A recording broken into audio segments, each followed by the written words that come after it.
참 예수님, 오늘은 2월 15일 연중 제15주간 토요일입니다. 독서와 복음 말씀 봉독하도록 하겠습니다. 성부와 성자와 성령의 이름으로 아멘. 제1독서입니다. 열왕기 상권의 말씀입니다. 그 무렵 예로보암은 마음속으로 이런 생각을 하였다. 어쩌면 나라가 다윗 집안으로 돌아갈지도 모른다. 이 백성이 예루살렘에 있는 주님의 집에 희생 제물을 바치러 올라갔다가 자기들의 주군인 유다 임금 르하브암에게 마음이 돌아가면 나를 죽이고 유다 임금 르하브암에게 돌아갈 것이다. 그래서 임금은 국리 끝에 금 송아지 둘을 만들었다. 그리고 백성에게 이렇게 말하였다. 예루살렘에 올라가는 일은 이만하면 충분합니다. 이스라엘이여, 여러분을 이집트 땅에서 데리고 올라오신 여러분의 하느님께서 여기에 계십니다. 그러고 나서 금송아지 하나는 배탈에 놓고 다른 하나는 단에 두었다. 그런데 이 일이 죄가 되었다. 백성은 금송아지 앞에서 예배하러 베텔과 단까지 갔다. 임금은 또 산당들을 짓고 레위의 자손들이 아닌 일반 백성 가운데에서 사제들을 임명하였다. 예로보암은 8째 달 15날을 유다에서 지내는 축제처럼 축제일로 정하고 제단 위에서 제물을 바쳤다. 이렇게 그는 베텔에서 자기가 만든 송아지들에게 제물을 바치고 자기가 만든 산당의 사제들을 베텔에 세웠다. 예로보암은 그의 악한 길에서 돌아서지 않고 또다시 일반 백성 가운데에서 산당의 사제들을 임명하였다. 그는 원하는 사람은 누구에게나 직무를 맡겨 산당의 사제가 될 수 있게 하였다. 예로보암 집안은 이런 일로 죄를 지어 마침내 멸망하여 땅에서 사라지게 되었다. 주님의 말씀입니다. 하느님 감사합니다. 복음 말씀입니다. 마르코가 전한 거룩한 복음입니다.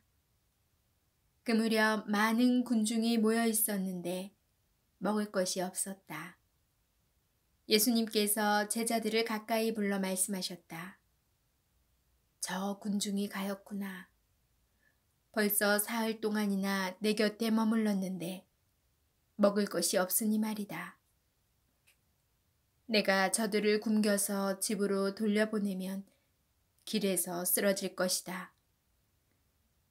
더구나 저들 가운데에는 먼 데서 온 사람들도 있다. 그러자 제자들이 이 광야에서 누가 어디서 빵을 구해 저 사람들을 배불릴 수 있겠습니까? 하고 대답하였다. 예수님께서 너희에게 빵이 몇 개나 있느냐? 하고 물으시자 그들이 7개 있습니다. 하고 대답하였다. 예수님께서는 군중에게 땅에 앉으라고 분부하셨다. 그리고 빵 7개를 손에 들고 감사를 드리신 다음 떼어서 제자들에게 주시며 나누어 주라고 하시니 그들이 군중에게 나누어 주었다. 또 제자들이 작은 물고기 몇 마리를 가지고 있었는데 예수님께서는 그것도 축복하신 다음에 나누어 주라고 이르셨다. 사람들은 배불리 먹었다. 그리고 남은 조각을 모았더니 7바구니나 되었다. 사람들은 4,000명가량이었다. 예수님께서는 그들을 돌려 보내시고 나서 곧바로 제자들과 함께 배에 올라 달마누타 지방으로 가셨다. 주님의 말씀입니다. 그리스도님 찬미합니다. 잠시 묵상하겠습니다. 오늘 복음에서 눈여겨볼 단어가 있습니다. 사흘입니다. 성경에서 사흘이 가장 중요하게 쓰인 대목은 예수님께서 십자가에 못 박혀 돌아가신 뒤에 부활하시기까지의 기간일 것입니다. 이 점을 염두에 둘 때 오늘 복음에 나오는 군중은 예수님과 닮아 있습니다. 군중은 사흘 동안 먹을 것이 없이 예수님 곁에 있다가 예수님의 기적으로 배부르게 되었습니다. 길에 쓰러져 죽을 공경에 놓였던 이들이 다시 살아나게 된 셈입니다. 곧 죽음과 부활의 도식 안에서 이 군중을 볼 수 있는 것입니다. 이렇게 예수님을 닮은 군중의 모습은 예수님께서 가르치신 다음의 말씀을 떠올리게 합니다. 누구든지 내 뒤를 따르려면 자신을 버리고 제 십자가를 지고 나를 따라야 한다. 어떤 면에서 이들은 예수님을 따르며 그분의 죽음과 부활에 미리 동참하고 있는 것이라고 할 수 있습니다. 연중 제5주간 목요일 복음에서 우리는 시리아 페니키아 여인 이야기를 통하여 부스러기 은총과 빵의 은총에 대하여 묵상하였습니다. 곧 하느님의 자녀인 우리에게는 하느님의 자녀가 아닌 이들에게 내리는 부스러기 은총과는 비교할 수 없이 큰 빵의 은총이 주어진다는 사실을 되새겼습니다. 바로 이 점에 비추어 오늘 복음을 묵상할 수 있습니다. 진정으로 빵의 은총을 얻고 참 생명을 누리려면 사흘이라는 숫자로 상징되는 자포자기가 있어야 합니다. 자기 자신을 포기하는 정신이 없으면 생명의 빵을 받아 모신다 하여도 참 생명이 우리에게 전해지지 않습니다. 그리고 그렇게 예수님의 죽음에 동참해야 비로소 빵의 은총에 더하여 7 강주리에 가득 찬 은총 또한 누릴 수 있으며 이 세상에 7 광주리의 은총을 나눌 수 있을 것입니다. 아멘. 성부와 성자와 성령의 이름으로 아멘. 많은 영성 중에 자아 죽이기, 자신을 내려놓기 이런 등등의 많은 좋은 그런 강론 말씀도 있고 한데요. 우리가 신앙생활을 하면서 자기 자신을 포기해야 된다. 자기 자신을 내려놓아야 된다고 오늘 묵상에서 신부님께서 말씀해 주시는데 제가 오늘 아침에 아이와 좀 실랑이가 있었어요. 어린 자녀를 둔 부모님이라면 누구나 이 과정을 한 번은 경험했을 거라고 생각이 드는데요. 아이들이 너무 스마트폰이나 미디어에 빠져 있다는 거죠. 그 유혹이 정말 대단하다는 건 어른도 거기서 헤어나기가 힘들기 때문에 충분히 이해는 해요.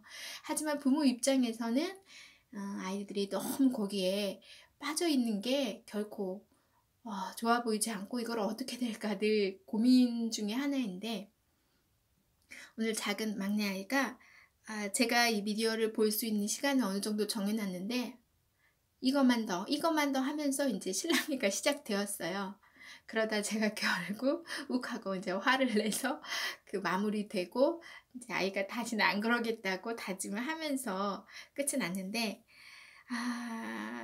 저도 생각을 이렇게 해보니까 어른들도 이 세상을 살아가면서 정말 즐거운 쾌락적인 포기할 수 없는 그런 유혹들이 너무 많아요. 그러다 보니까 조금만 한 번만 더 계속 아이처럼 그렇게 포기하지 못하는 일이 많이 있더라고요.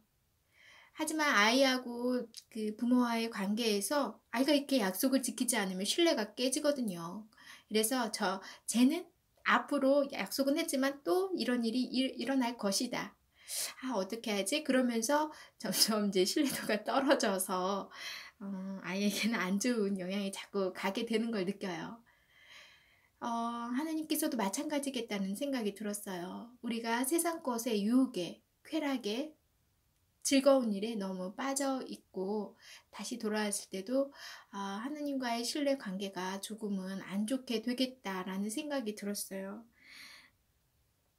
그래서 우리가 아무리 성당에서 미사 드리고 성체 영하고 이 과정이 계속 있다 하여도 우리에게 참 생명이 정말 전해지지 않습니다라는 신부님의 말씀이 와 닿았어요. 그래서 아이는 부모로부터 제재를 당해서 그것과 멀어졌지만 우리 어른들, 우리 신앙인들은 이제 스스로 내가 과연 어떤 세상 것에 너무 빠져 있어서 주님의 것을 등한시하고 있는지 좀 깊이 생각해 보셔서 한 번에 모든 걸 내려놓고 포기할 수는 없다 하지만 조금씩 조금씩 노력할 수 있는 그런 자녀가 되어야겠다 생각이 들었습니다. 오늘 하루도 잘 보내시고요. 전 내일 다시 만날게요.